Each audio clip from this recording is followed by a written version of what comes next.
فللأمجاد بانيها ومن يسعى إلى العليا.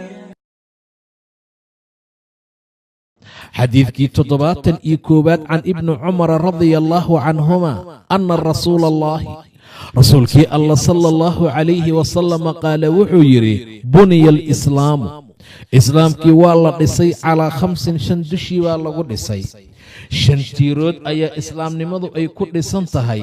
islaamkuna arkaantiisu waa 5. shahaadati an laa ilaaha ila allaahu waa qiritaan la qiro alla mooyee alla kale oo xaqnimo lagu caabudaay inuu markaa jirin.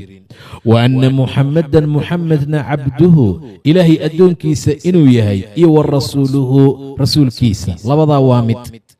ta labaad waa iqaami salaati salaada oo la oogo.